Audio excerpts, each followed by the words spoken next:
বন্ধকে ঘিরে তৃণমূল বিজেপির মিছিল মুখোমুখি হলে বুধবার সকালে দফায় দফায় উত্তেজনা ছড়ায় মাথাভাঙা 2 ব্লকের নিশিগঞ্জে। এদিন সকালে বন্ধের সমর্থনে পথে নামে বিজেপি।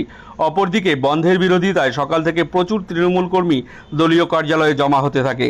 দুপক্ষই সকালে মিছিল বের করে।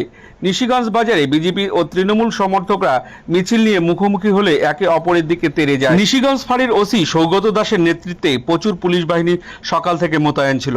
পুলিশ তৎপরতায় দুপক্ষকে আলাদা করে দিলে পরিস্থিতি শান্ত হয়। এদিন তৃণমূলের মিছিলে নেতৃত্ব দেন দলের জেলা সাধারণ সম্পাদক শাবনু বর্মন। অপরদিকে বিজেপির মিছিলে পুরোভাগে ছিলেন বিজেপির প্রাক্তন কোচবিহার জেলা সভাপতি অনিল মালাকার, মণ্ডল সভাপতি উত্তম শীল প্রমুখ।